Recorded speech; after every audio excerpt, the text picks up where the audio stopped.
Hello and welcome to the first Nicolas Cage special of ACM's Vault of Cult.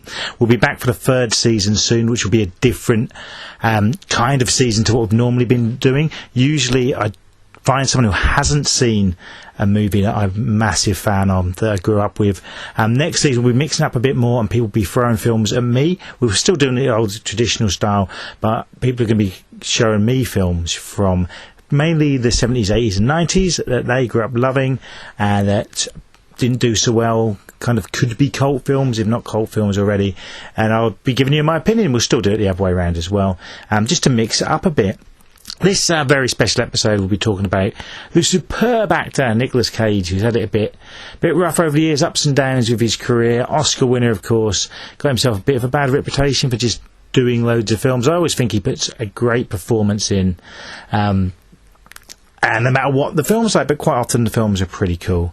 Returning this episode is a good friend of mine, someone I actually grew up with, Dave Kennington, who was on the last Starfighter episode with me.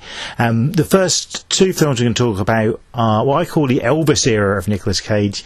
The early 90s, both comedies, but both completely different kinds of comedies. Hooneymoon in Vegas and Wild at Heart. This episode was recorded over Zoom. The quality is not as bad as it could have been, but any technical things, please bear with us. It's not overly bad. I've heard far worse, especially on this podcast.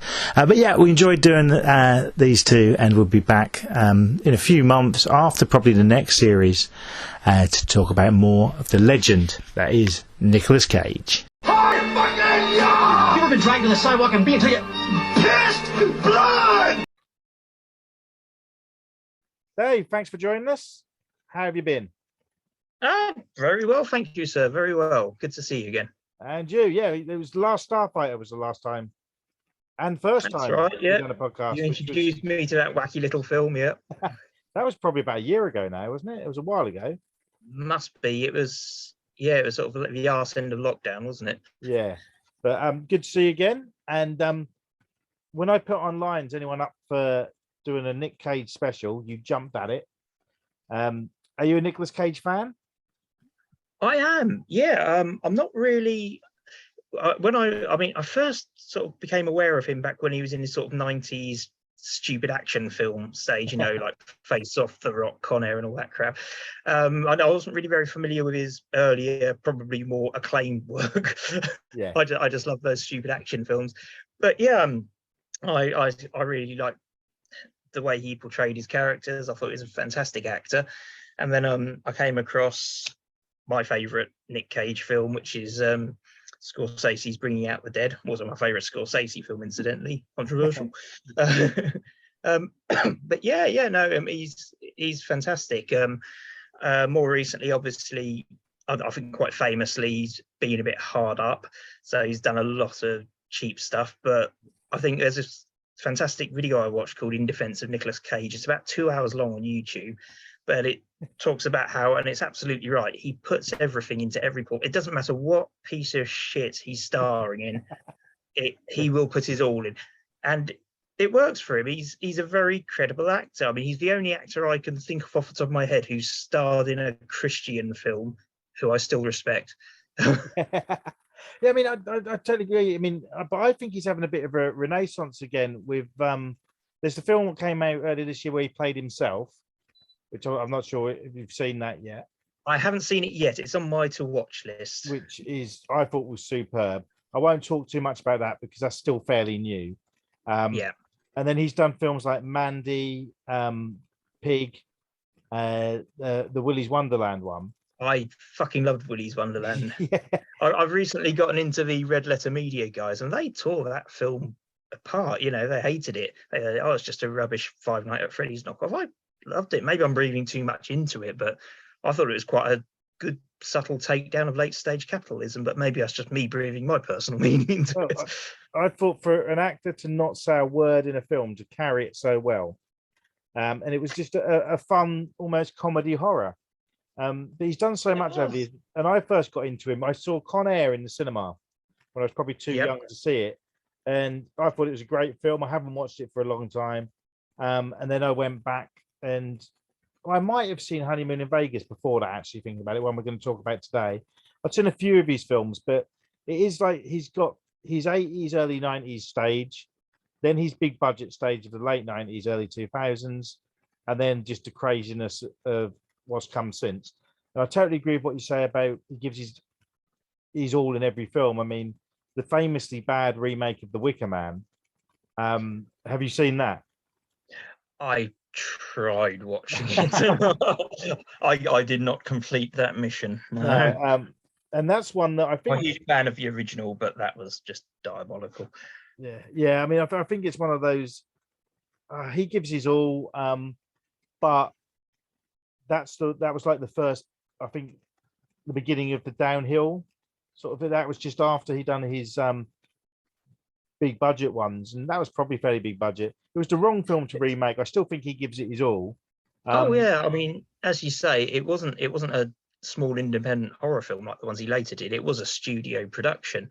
But I mean, even the best actor in the world with that script, what could you do? You know, exactly. Not the bees. But you mentioned as well, just before we start talking about the two films, you mentioned Bringing Out the Dead. That's one I've not seen. We're gonna towards the end of the year do a second part to this, aren't we?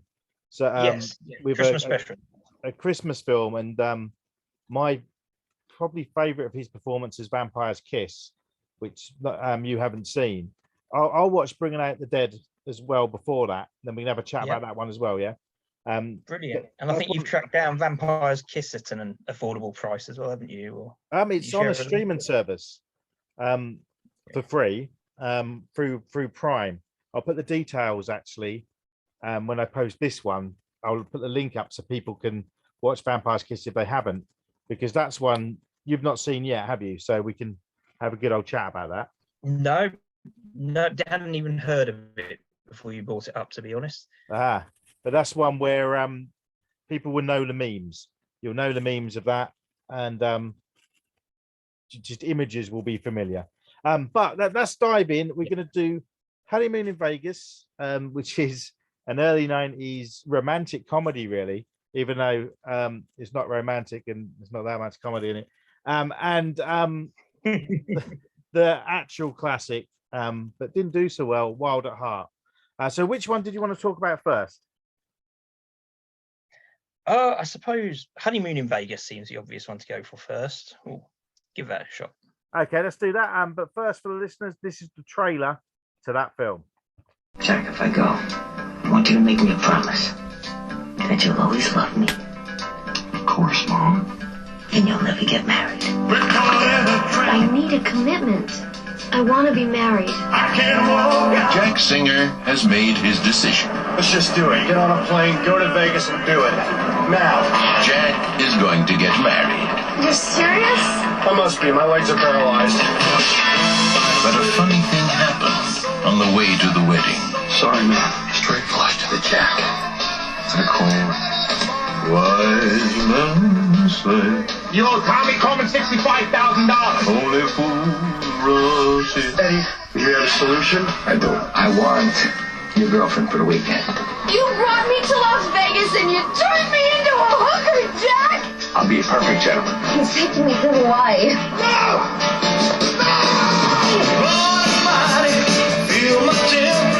So Corman's address is near Kapaa. Or is it Kapaa or Kapaa? If you want to leave, believe me, I understand.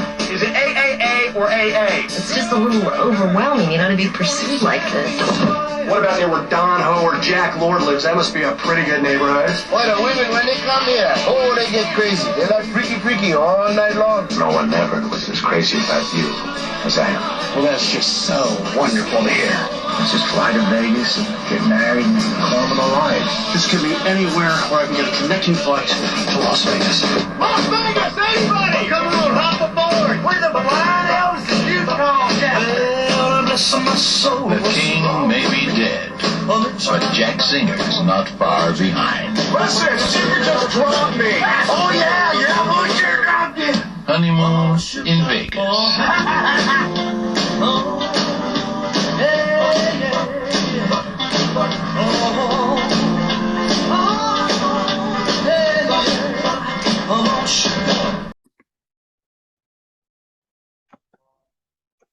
Honeymoon in Vegas. It's an interesting one. It's very, I'd say, very run-of-the-mill 90s rom-com. Yeah. As we said before, you'd not seen it before. What was your initial take? Yeah, I mean, yeah, I've never seen it before. I thought it was fun. It was, just a fun rom-com. Certainly, I mean, I'm not usually into rom-coms, but this one had a plane full of Elvises, so I was quite happy with that. It's obviously a New Line film. Generally, they put out some good stuff in the 80s. I think I'm right in saying it's Cage's first full-blown comedy. I suppose it is. Yeah, I mean, that he's the lead of. I mean, he was in like Peggy Sue Got Married and things like that, wasn't he? Yeah, he was in some sort of indie type comedy stroke drama films before that, I think, wasn't he? But I think that was the first sort of balls out comedy I've seen him in. I mean, yeah, it was good fun. It kicked off with that weird animated thing, which reminded me a lot of City Slickers. The intro sequence, very similar. Which, I looked which up. I suppose, as I say, the intro. I mean, for people who haven't seen it, I'd compare the animation to like the Red Bull adverts, that sort of. Yes, that sort of thing. Yeah, definitely. Yeah. No, it's good. I mean, the basic plot is. I don't know if we really want to. We are doing spoilers, but being a comedy, the only thing you can really do is spoil the jokes, isn't it? But basically, Nick Cage plays someone who his dying wish of his mother is for him not to get married, and then he's in a long-term relationship and goes to get married in Vegas. And when he gets to Vegas, a rich gambler sees his fiancée and reminds him of his wife who's passed away, and he wants the woman for himself, basically. So he tricks him. Rich gambler, played by James Caan in a very James Caan-y type role. He's very much the type, isn't he? Yeah, it's well, when you look at the three leads in this, you've got Nicolas Cage, who pretty much plays Nicolas Cage, isn't it? Mm-hmm. He's, especially when he gets worked up, you get the shouty Nicolas Cage. James Caan plays James Caan, and Sarah Jessica Parker plays Sarah Jessica Parker. Yeah, it's quite an easy effort, wasn't it? Yeah. But it is. You mentioned the start with his mother. He's obviously got a very dysfunctional relationship with his mother. So why would any mother's death wish be, don't ever get married? Yeah. That was quite creepy. I mean, the way she looked at him, it was almost quite Lynchian, funnily enough. It was quite. Oh. Yeah. Is there a mention of a father in the film? Has he got a dad? I don't think so, but I'm assuming that what happened with the father was bad enough that the mother made him promise never to get married. So he kind of left open to interpretation. And obviously that relationship with his mother and that weird promise probably influenced his career choice, because he ends up as a private eye, basically following adulterous spouses around and photographing them. It was very... and he's obviously got a... Excuse for... Sorry. Yeah, so his occupation's an excuse for some of the humour of the film. Yes. Him going undercover and the stories of the people whose spouses he had chastened. So especially at the beginning, there's some. I said in the intro that it's not very romantic and there's not much comedy in it. That was a joke. No. I mean, there is a lot of comedy in it. But it's quite a lot of broad comedy, to be honest. But I think that's why I like this film. I mean, it came out in '92, and I'd have watched it. I'd have been about 14 when I first watched it. Mm-hmm. So I think it's not the Jim Carrey silly, but there's some silly humour in there, which would appeal to youngsters. I wasn't familiar with, because I saw it was written and directed by Andrew Bergman, and I sort of recognised the name, but I didn't know who that was off the top of my head. So I looked him up, and he was writer or co-writer on a lot of really good films. He was a co-writer on Fletch, Blazing Saddles, apparently, as well. Yeah, a few bits. Yeah. But as you say, with comedy, it was a bit... it was more of a comic adventure film, more than an outright comedy, maybe. Yeah, I mean, just while we talk about the director, I mean, he made The Freshman with Matthew Broderick, which I've seen in 1990, kind of a gangstery comedy, I think. It's a long time since I've seen it. But he worked with Nicolas Cage a few years later with It Could Happen to You, with Bridget Fonda. where one of them wins the lottery. That was a big film at the time. Oh, I don't vaguely remember that. Yeah, I don't think I've ever seen it, Yeah. but I'm sure I remember the Yeah, poster in the local off license. Yeah. probably the same local off license I Yeah. rented it from. And his last credit is a film called Isn't She Great, which it doesn't spring to mind. But in '96 he directed Striptease, the Demi Moore comedy, which really bombed. And I think that might have helped put an end to his career, because that film is sort of remembered for being bad, and it hasn't quite gained the cult status of Showgirls, what came around about the same time. But he might, I think he's getting on anyway, so he hasn't done anything for a very long time. But it's funny, Demi Moore being in it, because obviously the storyline is pretty much the same as Indecent Proposal, which I looked up expecting this to be a rom-com rip-off, but actually that came out a year later. I don't know if that was just a massive coincidence in that kind of, it's just having Volcano and Dante's Peak come out and all that type of stuff. I don't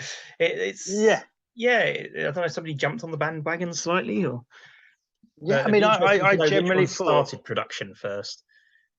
Yeah, but I generally thought this was a kind of spoof of that. When I went to do some research for this, and you're right. Yeah, I mean that came out after. I think it might be because you had like you say, Dante's Peak, Volcano. There's a few films. People forget that Mars Attacks was released the same year as Independence Day. Yeah, and everyone thought it was a parody, but I think Mars Attacks had been in the pipeline a lot longer than Independence Day, didn't they? Yeah, because they wanted to do that sort of pre-CGI with puppetry years before.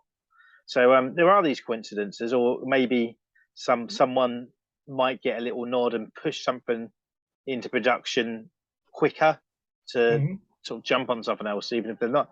But yeah, I mean, but now, I mean, it's no one would reference the two films together unless you remember that era, if you know what I mean. You have to know the films to know that. But I do think it's kind of a forgotten film. And when you look at the cast, I mean, apart from the three main ones we mentioned, I mean, this was before Sarah Jessica Parker became the big-ish star she got. I think possibly the same year or just before Hocus Pocus. Yeah, about that sort of time. Yeah, before that, only really knew her from Flight of a Navigator. I think that was. We done a podcast a while ago on a '80s film called Girls Just Want to Have Fun, which she was the lead in, a teen film. But weirdly, I knew her from LA Story, the Steve Martin film. Oh God! I've seen that film years ago. I can't remember a thing about it or who's in it. It's a really stupid comedy where he's sort of a rom-com where he's given advice from a road sign. Do you remember that bit of it? Is that the one with Leslie Ann Warren in it? I don't think so. No, I might be conflating different films there. But no, I mean, the supporting cast in this one was pretty good. You had I always forget his name. Always plays a cowboy. The one who's he's head of the plane. Oh, he's in mentioning Blazing Saddles. He was in that. Wasn't he one of the good old boys in the Blues Brothers? Was that the guy? No, he wasn't. No, you're thinking of Alan Napier. But he similar sound, yeah. But no, he was in Back to the Future 3. He'd kill Peacemaker. I think they're the same person in my head, but I know the guy you mean. You got Peter Boyle's in it, who was in Young Frankenstein, and the Everybody Loves Raymond, but a really good serious actor as well. I'm guessing he's in it with the contacts with the director because he worked with Mel Brooks a lot. Yeah, possibly. You've got very young Kean Young in it, who probably will, if you've watched Deadwood, you'll be familiar with him. He spends the entirety of the series of Deadwood getting told by Ian McShane to shut the fuck up, and that's literally what happens in this. He's in one scene for a few minutes, he starts singing, and will you shut the fuck up? So I don't know if that influenced the rest of his career, maybe. He just plays characters to get told to shut the fuck up all the time. Yeah, and I think that's the one swear of the film, the F-bomb, which it might be actually. I'm trying to struggle to think of more in that. There's quite a funny scene where Sarah Jessica Parker shouts in front of a load of kids that she's a whore. But other than that, it's pretty PG. There's the few moments. I love. Oh, that was one of the best scenes, I think. Just Yeah. You brought me here and turned me into a top of her voice. That's Yeah. actually quite funny. It's the kids' faces, the reaction, the little giggling Yes, to yeah. themselves, which is great. And that reminded me of the sort of humour you'd get in Planes, Trains and Automobiles. That sort of, family, bit shocking. But going back to the Mel Brooks link, the mother, or Nicolas Cage's mother, was played by Anne Bancroft, who was Mel Brooks' wife. Yeah, I didn't recognise her in the scene. It wasn't until I saw her name in the credits I realised it was her. Obviously, Mel Brooks' wife. Yeah, famous actress in her own right. Yeah, Mel Brooks often talks about the fact he how the hell did someone like me end up getting someone like her? Yeah, exactly. Yeah, and that was I recognised the face, but I didn't realise that was her till I looked it up. And you'd think, I mean, it's only a cameo, isn't it? But nowadays, you'd probably have her name plastered over the, over the poster for it, even for that small role, because she was such a big misleading name. advertising. Yeah, which does happen, especially if it's a Christopher Nolan film and Michael Caine's in it. One of the many things that annoyed me about Tenet was that Michael Caine was pretty much not in it. Very annoying. And for Karate Kid films, Mr. Miyagi himself was in it, wasn't he? Yeah, of course he was. Yeah, he was the taxi driver. He's quite an entertaining little character. I liked him. Yeah. That's kind of an extended cameo. And things like that. I'd forgotten that he was in the film, and rewatching it, he's one of the most likable characters in it.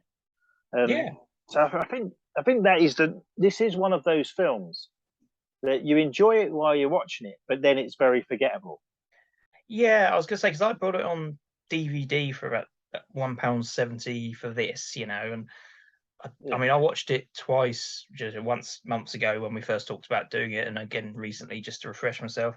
It's not one I particularly feel I'll watch again anytime soon. It was enjoyable, but it's no blazing. It's one of those. When I was younger, I had the video. I must have bought it cheap, and it was kind of I enjoyed it, and I'd put it on in the background a lot, while I was doing my school homework and that sort of thing. But I do generally feel it's no masterpiece, but it is kind of underrated. Last week, I went to see don't laugh at me and don't stop listening, listeners. I went to see Ticket to Paradise, the Julia Roberts, George Clooney film. Sort of like a rom-com. Have you heard of this? No, but I've seen it very well. I say heavily advertised. I've seen posters and internet adverts everywhere. Just the picture, the man. I'll be honest, it looks so generic and by the numbers. I'm not going to bother. Yeah, I might be wrong. It might. That was it. They do that so often with films. They advertise in a way that makes you think, ugh, but it might be okay. What do you think? It was exactly the trailer. Whereas with this, there are different things in it. I mean, this is I'd say the Clooney one's the modern equivalent of a film like this. But there's the quirkiness. There's the like we mentioned, there's all the Elvises. Obviously, they're in Vegas, and there's so many different Elvises throughout the film, which ends in parachuting Elvises, which just is a bit out there. It's a bit sillier. It's a bit. No, it's not edgy, but you know what I mean. It's not. It's very wacky and over what you'd expect. And I liked that. I thought that was a good way to. I thought it was going to end on a much more melodramatic note than I did, and frankly, I was dreading it. But then the plain note of Elvis, he lands in, she runs up to him, and James Caan just kind of shrugs his shoulders and goes, "Fuck it," gives up. Not the best ending in the world, but better than I thought it would be. Yeah, and also while we mentioned the Elvises, I mentioned to you when we weren't recording that there's like a kid Elvis in it, isn't it? And that's Bruno Mars when he was a kid. Yeah, I found that out afterwards as well. Yeah, that's little Bruno. Career. Yeah, but this is I'm currently showing my girlfriend loads of Nicolas Cage films because she hates him. And this was one that red flag. I don't think she'd. She'll be listening. I don't think she hates him. It's just she finds him really annoying.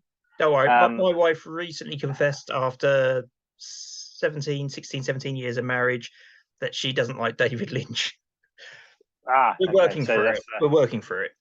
Yeah, but this was one I thought it's an easy watch, and he does go a bit shouty and angry in it, but he doesn't do the full Cage, if you know what I mean. Yeah. And to be fair, it didn't blow away. I didn't expect it to, but I don't think she was bored with it. And I don't think he annoyed her as much as in other films, one of which we'll be talking about shortly, which is also a David Lynch film. So I think this was pre-Cage doing the action thing. This was him in lead and man mode. Much like George Clooney is doing now, or has been doing for the last 20 years. He's done the indie films, and he wanted a commercial hit, a family friendly commercial hit at that.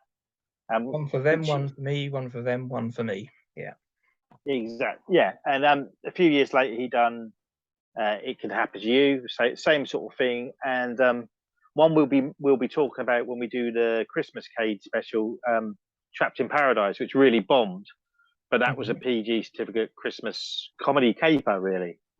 So, which I bet you're looking forward to seeing. You must be. I've actually watched it already.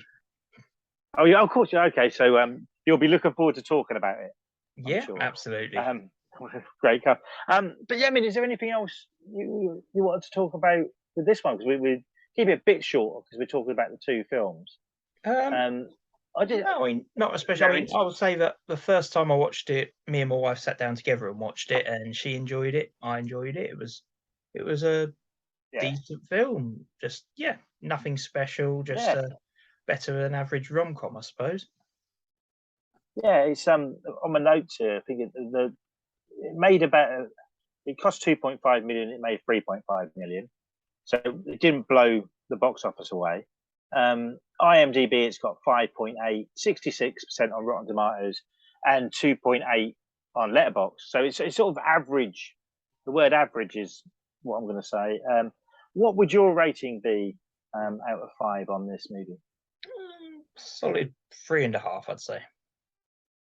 3.5. Yeah, I mean, when I think that's fair. I mean, for me as a kid, it would have been a 4 probably, because I did really like it. On a rewatch, I was going to say 3, but I think 3.5 because it doesn't let you. I know you're getting what you expect, but it's enjoyable. It's quite fast paced, and it's so much better than the Julia Roberts, George Clooney one. So for me, it's a 3.5 now as a adult person, which I technically legally am. So yeah, that sounds fair. But shall we move on and talk about this? Is the one I reckon you've got a lot more to say about. You said, probably a lifelong David Lynch fan, aren't you? And you hadn't seen this film till the podcast. No, absolutely no. I seen near most of his films. I'll be honest, for a Lynch fan, it's really sacrilege. I haven't seen Eraserhead yet. So I'll still need to get around. Every time I buy a Blu-ray, it's hellishly expensive, and I want to get one with all the special features. So I'm still keeping an eye out on Amazon for that one. So what we're going to do, we'll stop the recording for a sec now, and I'll play the trailer to people. Of Wild at Heart. Then we'll be back for our views on that. Yeah. Brilliant. From the director of Twin Peaks comes this summer's wildest love story, David Lynch's Wild at Heart. Newsweek calls it spectacular and funny. USA Today says it's a must-see. David Lynch's Wild at Heart. Rated R. Starts Friday, August 17th.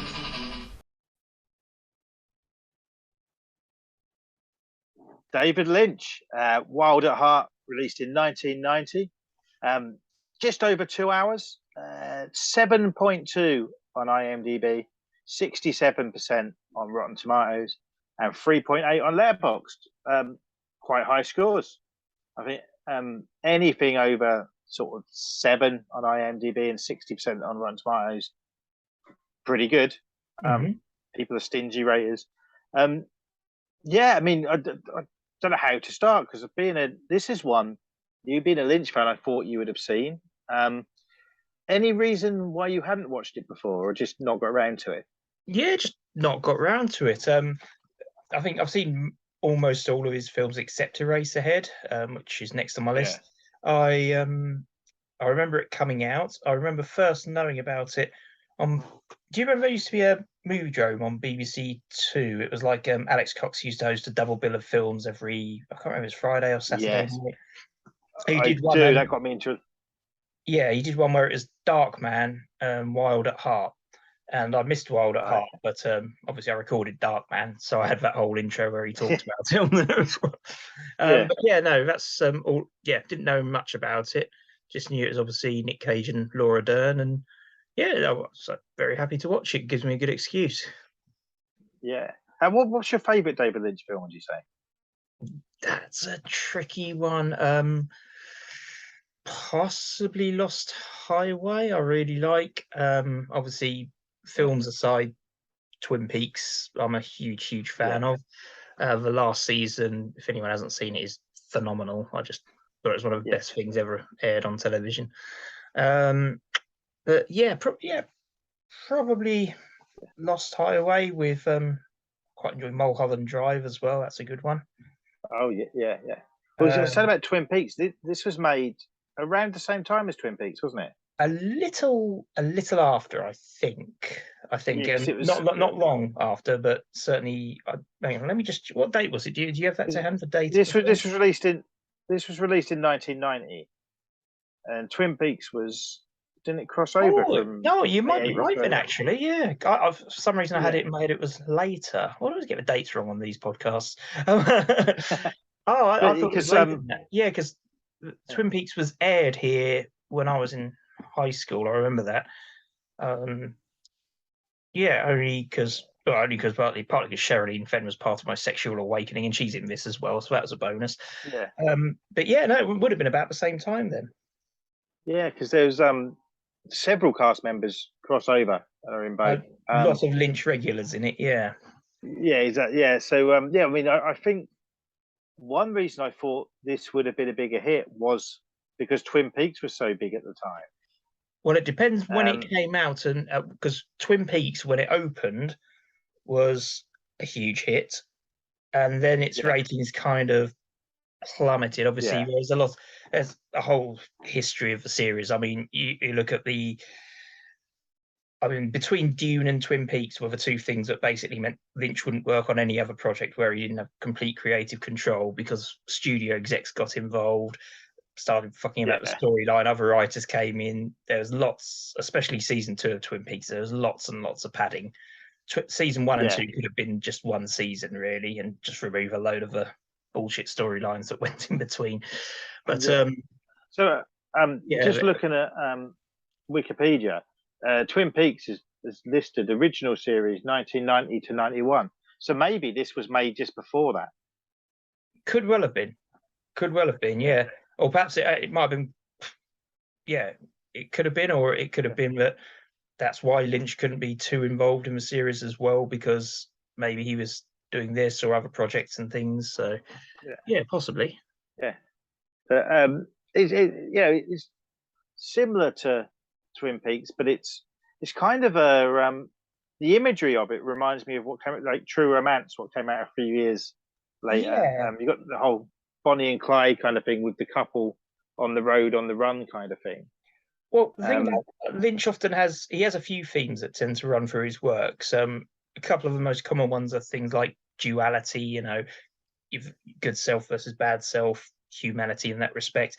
Also and you see it in Twin Peaks, you see it in Blue Velvet as well, the kind of dark underbelly of an otherwise picture perfect existence, which I felt this film was a little different, because the two main characters are actually decent, nice people. They're troubled. They're very troubled in some really horrible ways. In some ways, there's quite a disturbing scene in it, which I'm sure you know which one I mean. Yes. But they're troubled characters, but they're not. All they literally want to do is go off together, live together, and live happily ever after. There's almost not a bad vibe going through them in some ways, and it's literally another theme of David Lynch work, the evil that men do. They're just constantly running into the evil that men do. They've got all these characters who just they keep coming across their path, and they're all just getting in their way and attacking them and making their life miserable and hard, and all they want to do is live happily ever after. It's quite a sweet film because they're dreamers, and David Lynch is a bit of a dreamer. He's got this very soft, you wouldn't think it from some of his works, but he's got a very soft romantic side which comes out subtly in a lot of his work. In this one, the two main characters just have that very positive outlook, that very kind of, all we want to do is stay together, we love each other more than anything in the world, and do our own thing, live happily ever after. Yeah. What are your thoughts on the two leads in it? Obviously, we're talking about Nicolas Cage, so should we talk about Laura Dern first? Because I think she's cast kind of against type in this, from what I'm used to seeing her. I hadn't seen her in a.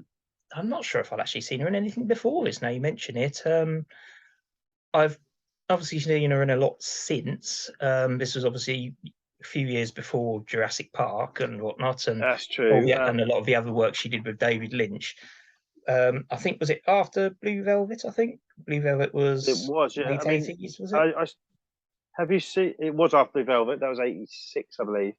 This was. I'd seen her in Mask, the Eric Stoltz Cher film. I've never seen that.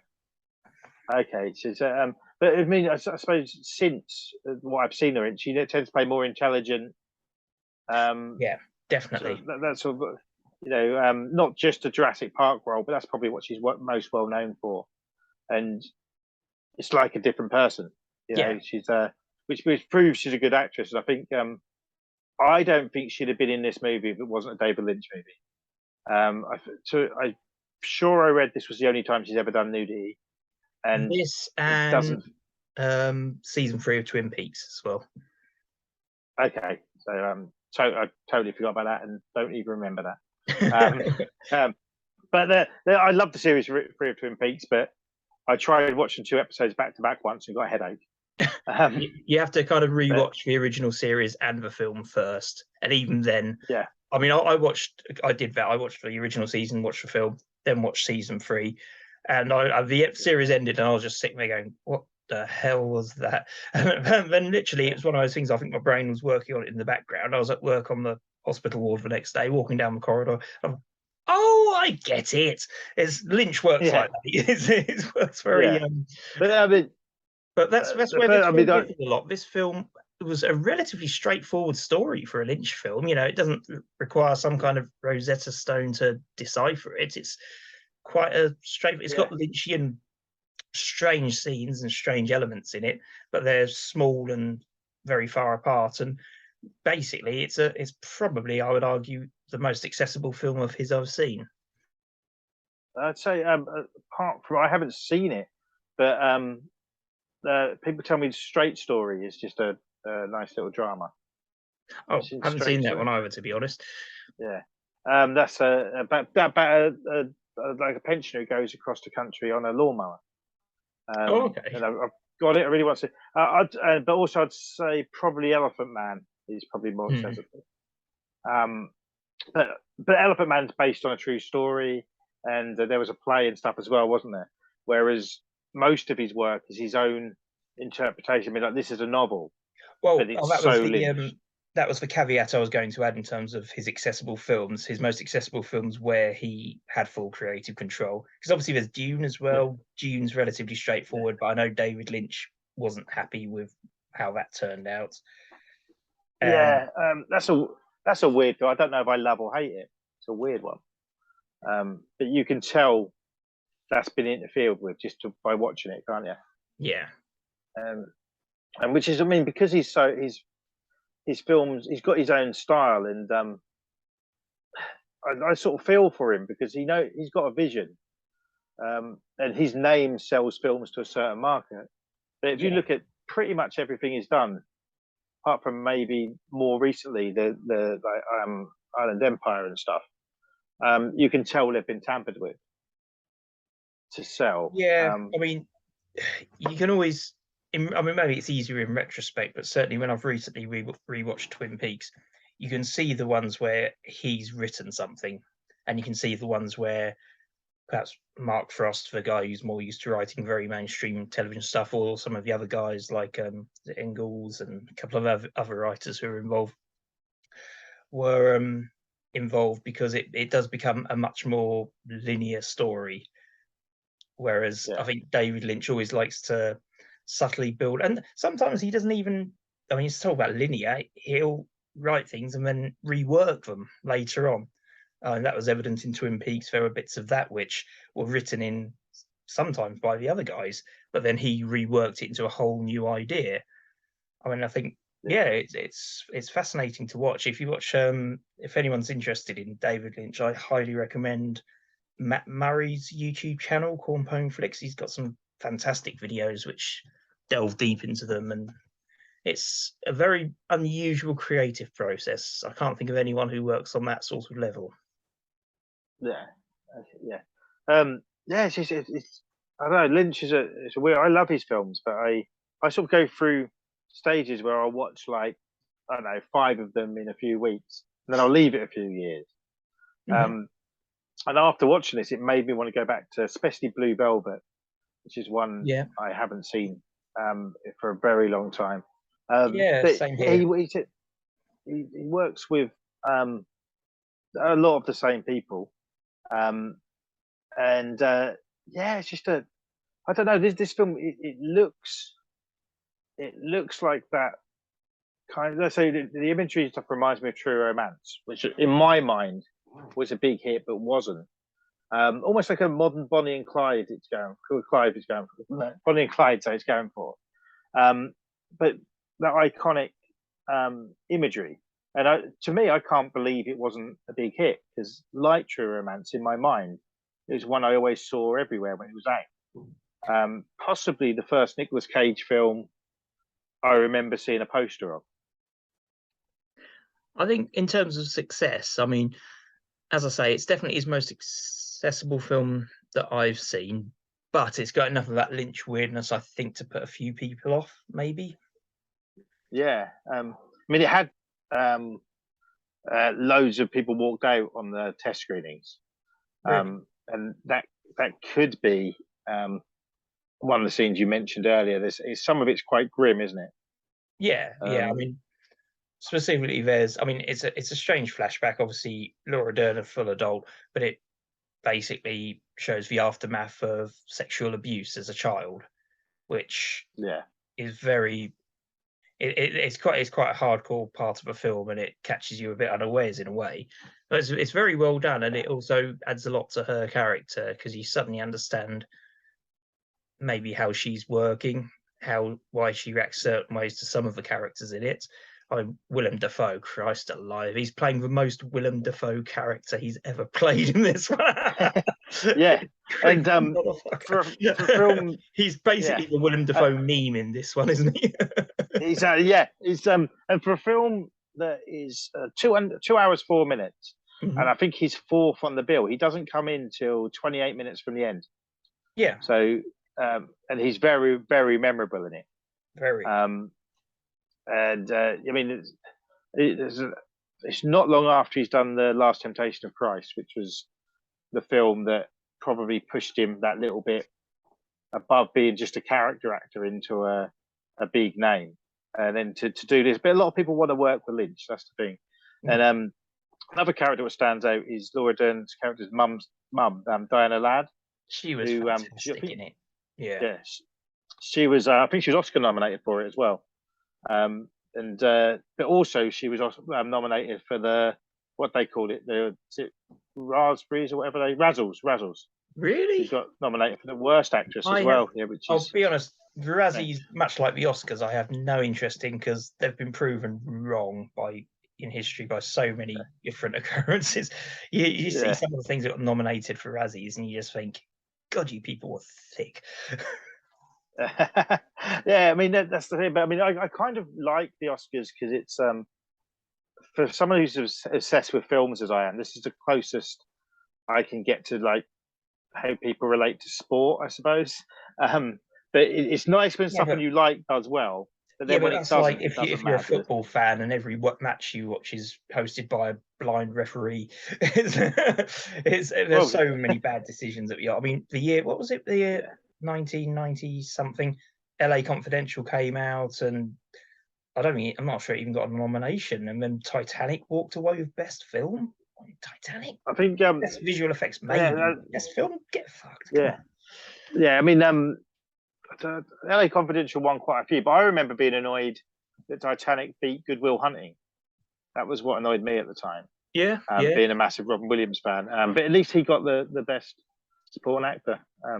But yeah, I mean, it's but then Nicolas Cage has won an Oscar that a lot of people would probably say he doesn't deserve. I think he does. He won it for Leaving Las Vegas, I believe.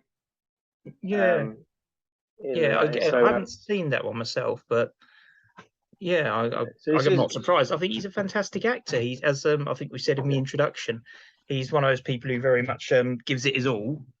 Sorry, Yeah. bear with me a second. Yeah. So to say that we'll talk about his performance in this, because it's one that he does his sort of Elvis thing. That's why I wanted to link this one with Honeymoon in Vegas. But what are your thoughts on his role in this? How his performance? I thought it was fantastic. I loved it. He was so he was over the top in that way that defines him. And sorry, yeah, what I was saying in the introduction, mentioned he just gives it his all. He's never put in a half-assed, phoned-in performance, and this is another example. He just blows you away. He's very believable as the character. I think there's a fantastic chemistry between him and Laura Dern, and between him and all the characters. You know, he's I thought he was brilliant in it.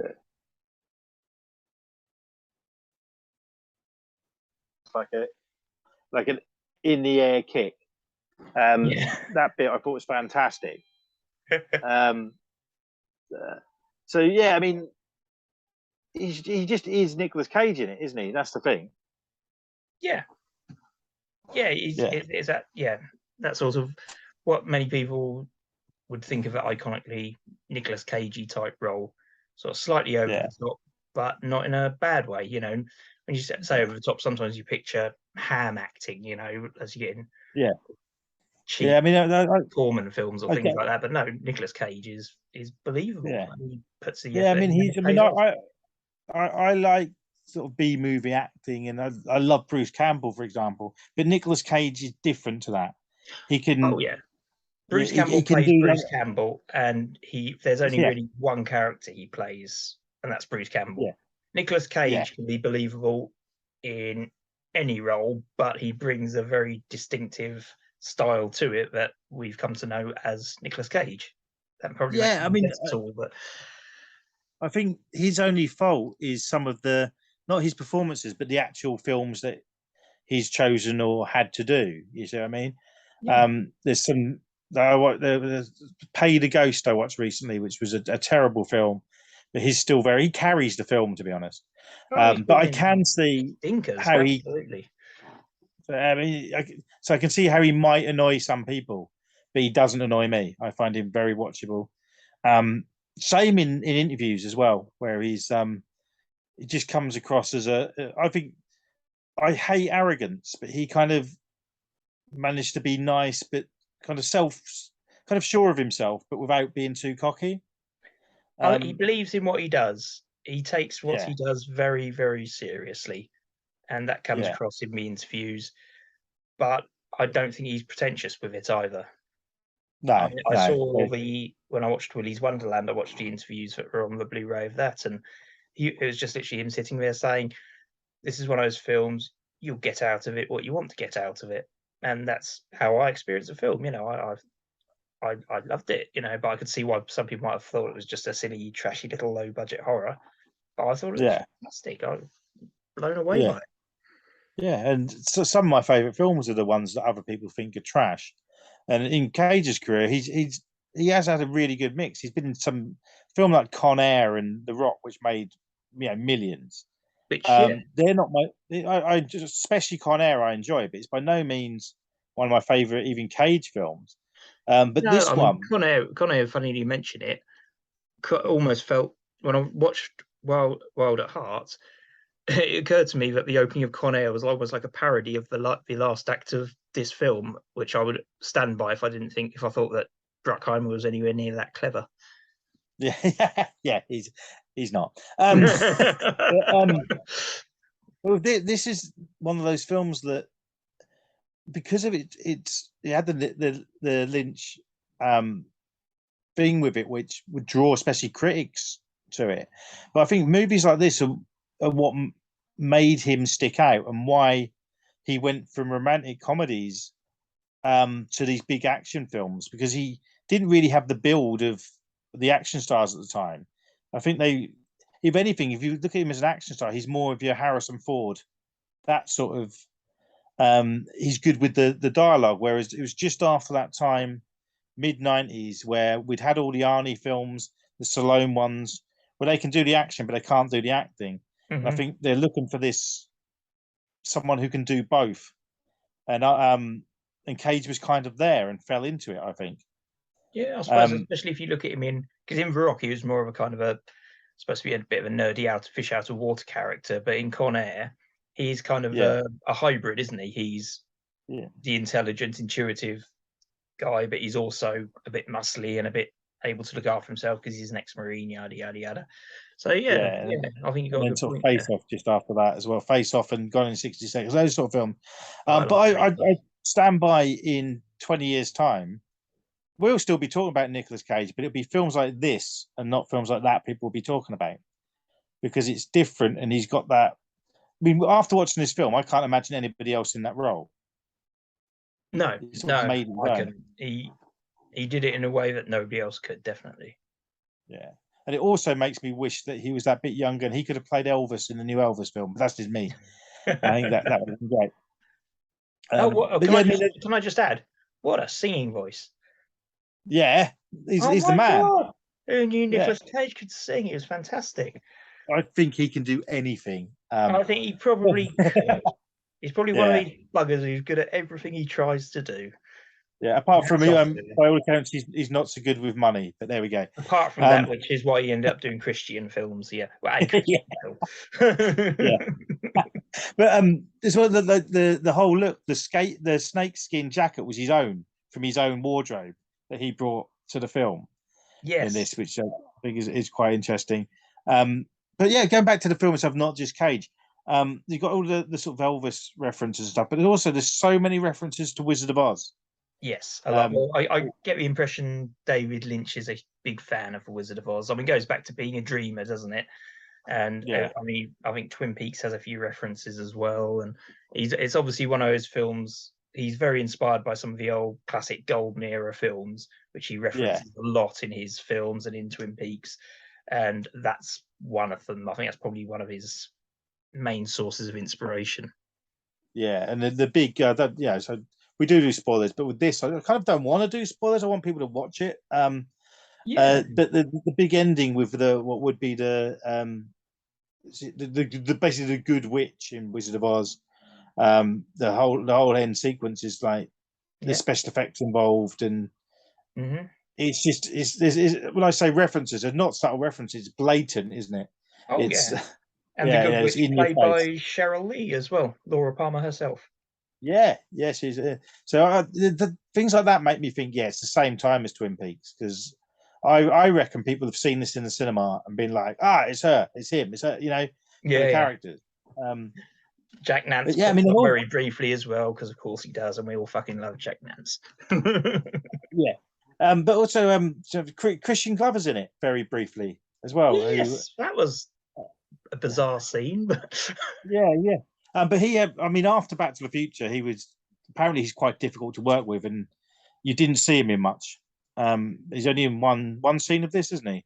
To be honest, when I saw that scene, the character he played looked like every sort of background story you've ever heard about him. It sounded like Crispin Glover playing Crispin Glover.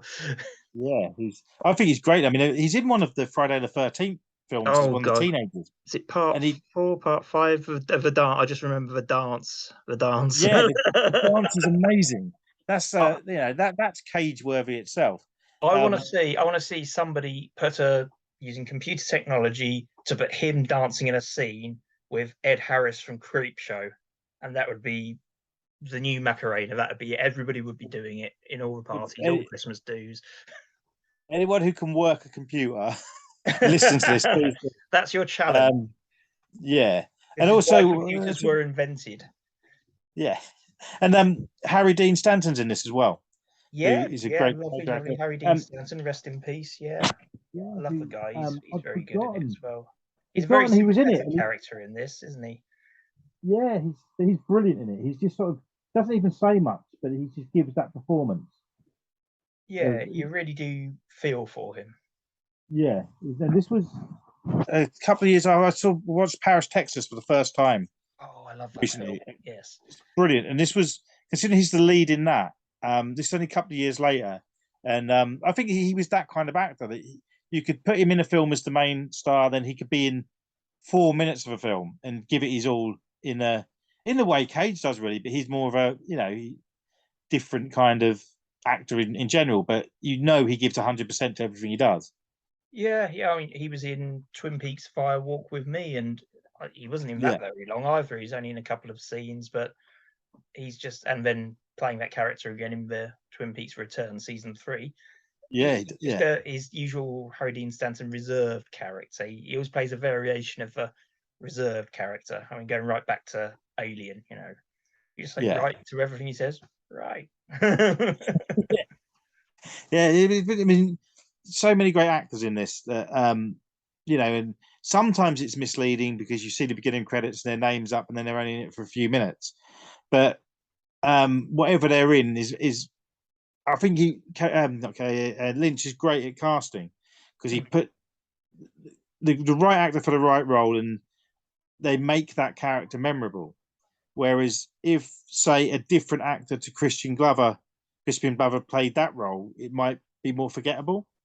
Yeah, I think it's possibly. Yeah. I mean, he's a director who he seems to surround himself as his career has gone on with people he knows and trusts, and you'll see them always pop up again in his work, and it pays off, and they're never miscast. I don't think I can think of any character in a Lynch helm project where he has control who's ever doing something they shouldn't be doing. They're always fantastic and perfect to a character they're supposed to play.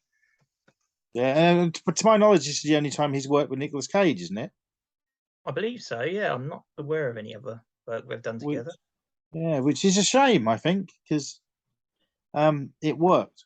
But then I think Cage's career especially went a different route after this film, and Lynch's work's few and far between nowadays. It's like it seems like every project he does takes a while to get off the ground. But I suppose it's always been like that with him. Yeah. I mean, he's one of these people. He won't ever rush a project.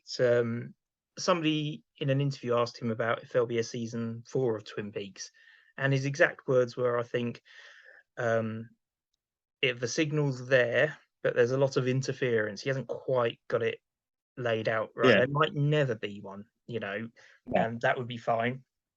But he's always actively working on it, but you won't commit to it until he's happy with it. I mean, I never thought there'd be a season 3. Yeah, it's it took so long. I never thought there'd be a season 3, and I'm glad there was. So. Oh, I am. It's one of the highlights of my last few years in terms of entertainment. Absolutely. So it was great, and it was one that I can't think what channel it was on, but I watched it weekly, and it was like, what's the one? Is it not Stars? The one it was one, I think, but yeah, I know it's on a Sky channel, obscure cable channel type things, isn't it? One of the subscription channels. Yeah, but I watched it was on a Sky channel over here, maybe Sky Atlantic or something showed it. And I watched it every week. But yeah, it was great. And it's with Lynch is like when he does release something, it's like an event for me anyway. And rewatching this made me like just hope there's more in him because he's getting on. He's slowing down. 70s now, I think, isn't he? Yeah. So it'd be nice to see more. But this is whenever someone mentions David Lynch, this is the one I say if you haven't seen anything, watch this. Yeah, because that's a sensible recommendation. Yeah, because like you say, it's more accessible, but it's also very David Lynch. Yes. So I think if you watch this and you enjoy it, go and watch more. If you don't, you're probably not going to like his other work. That's a good way of summarizing it. Yes. Yeah. I mean, like I say, would you recommend this film to people in general? Well, as a lifelong David Lynch fan, I'm used to making recommendations and nobody listening, and quite often people not liking it when they do watch it. So it's hard to say. As I think you summed it up perfectly. It's probably a good one to try it and see if you like it. If you do, and if you like all little extra abstract bits, then you might want to give maybe Blue Velvet a try. Maybe Mulholland Drive. Just just great. I'll try and inculcate people into David Lynch. It very rarely works, but when it does, it's glorious. Yeah. Okay. So, a rating out of 5 for you. I think we've done the IMDb ratings and that sort of thing. But you, as a fan who hadn't seen it before, fan of both Nicolas Cage and David Lynch, rating out of 5 for this movie. 4.5. 4.5. Yeah. So you'd say really good, but probably not the best work from either of them, but up there. Yeah. Absolutely.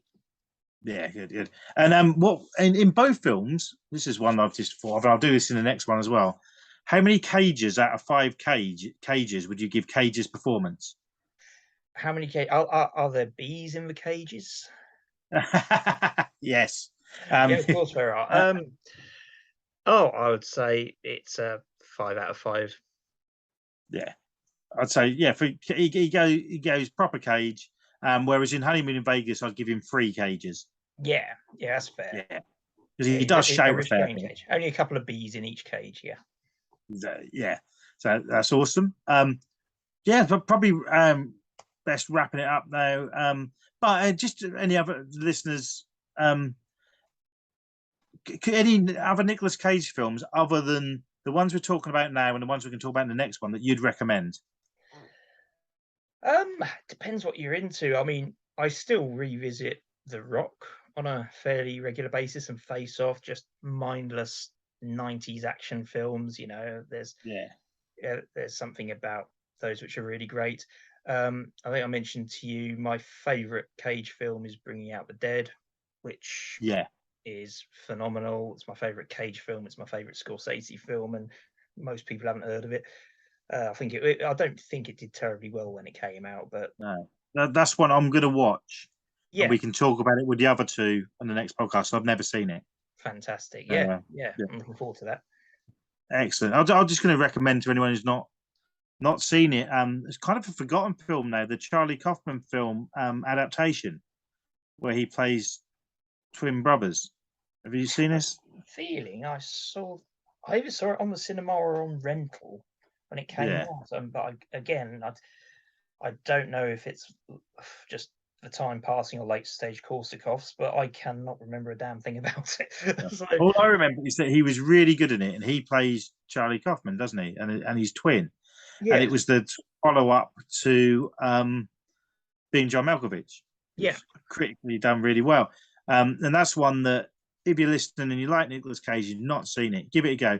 And if you don't like him and don't think he's a good actor, give that a go as well, because I think that shows that he can do it. I've turned into the big Cage fanboy, haven't I? No, I'm quite happy to have taken part in the Cage Love Hour. I think we need more of this. I think, as I said, I said in the intro, he's become a bit of a meme, which is massively unfair. He's an incredibly talented actor. Yeah, but I think he's kind of embraced that as well. So he's done well with it. Thanks for joining me talking about these films, and I'm looking forward to us talking about 2 more Cage films in a couple of months. Yeah, perfect. Looking forward to it, buddy. Thanks for asking me. Cheers.